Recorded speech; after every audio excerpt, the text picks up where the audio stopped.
Voici 10 conseils pour survivre à un enlèvement selon la police.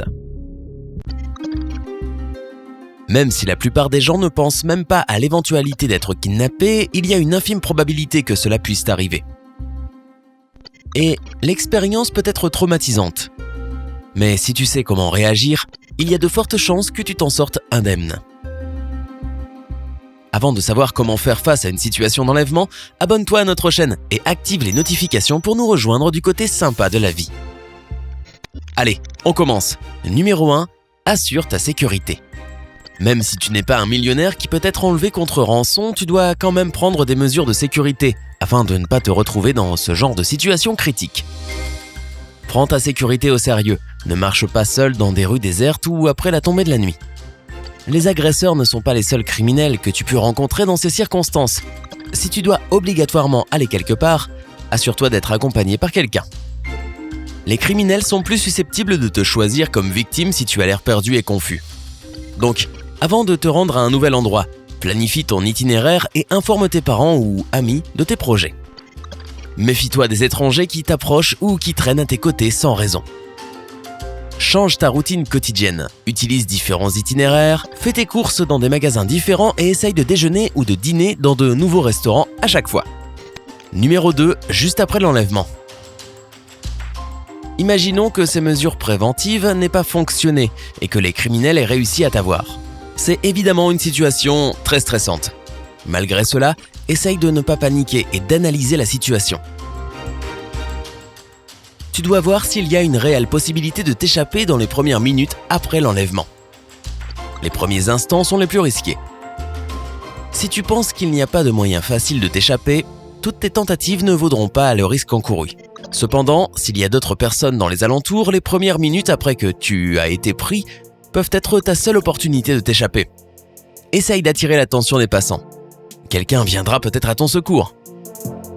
Numéro 3, si tu n'as pas réussi à t'échapper. Et s'il n'y a personne et que tu n'as pas réussi à t'échapper, tu te retrouves dans une voiture, un bandeau sur les yeux. Tu es terrifié, ton cœur bat la chamade et tu fais peut-être de l'hyperventilation. Avant toute chose, concentre-toi et essaye de te calmer. Ensuite, il est temps d'utiliser ton sens de l'observation. Tu dois te souvenir d'autant de détails que possible pour pouvoir utiliser ces informations plus tard.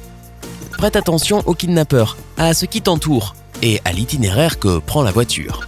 Ces informations pourront t'aider à t'échapper et faciliter la tâche des personnes qui te sauveront le moment venu.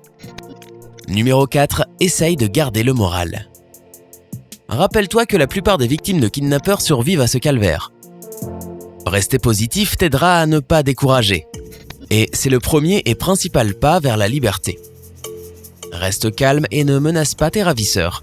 Sois coopératif et ne montre aucun signe d'agressivité. Numéro 5, réfléchis à un plan d'action. Avant tout, essaye de comprendre pourquoi tu as été kidnappé. Cela peut influencer la façon dont tu communiqueras avec tes ravisseurs. S'ils veulent obtenir une rançon en échange de ta liberté, ils te voudront sûrement vivant. Donc, essayer de s'échapper n'en vaut peut-être pas la peine. En revanche, si le ravisseur est un activiste politique ou un dingue, tu ferais mieux de trouver un moyen de t'enfuir. Numéro 6, essaye d'établir une connexion avec ton ravisseur. Si tu arrives à établir une relation personnelle avec les ravisseurs, il sera plus difficile pour eux de te faire du mal. Cependant, n'en fais pas trop non plus. N'essaye pas de les manipuler. Ne les supplie pas, ne t'énerve pas, ne fonds pas en larmes. Au lieu de cela, fais-toi voir par ton ravisseur comme un être humain qui mérite le respect. L'idéal est de tisser des liens avec le criminel. Dans ce cas, il sera réticent à te faire du mal. C'est pourquoi, si tu vois que ton ravisseur est atteint d'une sorte de psychose paranoïaque, ta meilleure tactique est de paraître aussi peu menaçant que possible. N'oublie pas non plus que ta tentative pour te lier d'amitié avec cette personne peut être considérée comme de la manipulation et pourrait finir mal.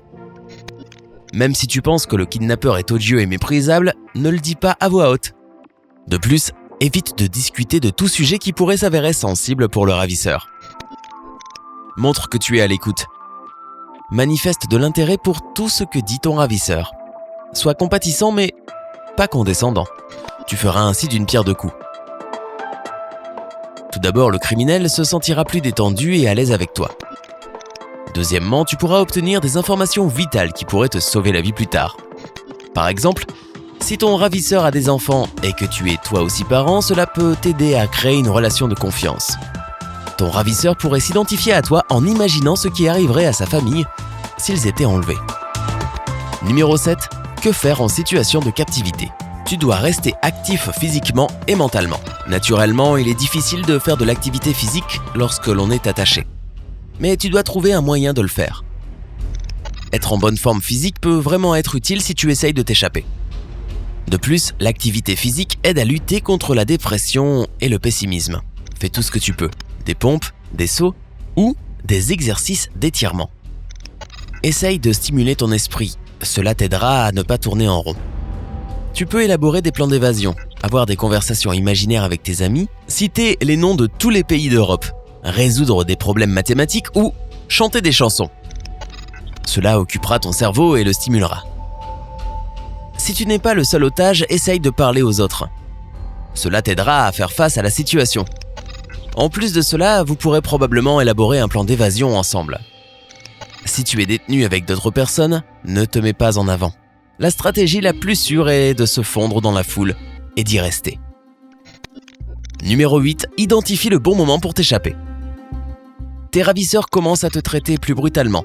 Ils arrêtent de te nourrir. Ils ont arrêté de porter leur masque autour de toi. Ils ont l'air anxieux ou agités. Ils relâchent d'autres otages, mais pas toi. Ces signes indiquent que tu es en danger. Et donc, il est grand temps que tu mettes en œuvre ce plan d'évasion auquel tu as mûrement réfléchi. D'ailleurs, saisis toutes les occasions d'évasion que tu as, même si elles ne correspondent pas à ton plan d'origine. Numéro 9. N'entrave pas l'arrivée de tes sauveurs. Étonnamment, une tentative de sauvetage est le moment le plus dangereux pour toi en tant qu'otage. Tes ravisseurs peuvent paniquer et se servir de toi comme bouclier humain pour s'enfuir. Et tu risques d'être pris dans une fusillade. Quand tu réalises que la cavalerie est proche, cache-toi de tes ravisseurs si tu le peux. Couvre-toi la tête, mets-toi sous un lit ou une table, ou dans une baignoire. Reste silencieux et évite de bouger jusqu'à ce que les sauveurs soient là. Numéro 10. Apprends à tes enfants les principales règles de sécurité. Comme tu peux le voir, il est possible de survivre à un enlèvement. Mais mieux vaut éviter de se retrouver dans cette situation. Puisque la majorité des personnes enlevées sont des enfants, l'une des choses les plus importantes que tu puisses enseigner aux tiens est comment se protéger et éviter les situations dangereuses. Dis à tes enfants de ne pas accepter de cadeaux de la part d'inconnus, même si c'est un cadeau inoffensif et mignon, comme un chaton. Ils ne doivent jamais suivre un inconnu, que ce soit un adulte ou un enfant. Ils ne doivent pas non plus répondre à une demande d'aide de la part d'un adulte. Explique à tes enfants qu'un adulte ne doit jamais demander de l'aide à un enfant. Apprends-leur qu'ils ne doivent pas avoir honte de crier et de s'enfuir s'ils se sentent menacés ou si quelqu'un les traîne vers une voiture. C'est aussi une bonne idée de t'assurer que tes enfants connaissent leur nom, leur adresse et ton numéro de téléphone, ainsi qu'un numéro d'urgence. Discute avec tes enfants des endroits où ils peuvent aller s'ils sont en danger. As-tu d'autres conseils à donner pour éviter d'être kidnappé ? Partage-les dans la section des commentaires ci-dessous. N'oublie pas de mettre un like à cette vidéo, de la partager avec tes amis et de t'abonner à notre chaîne pour continuer à prendre la vie côté sympa.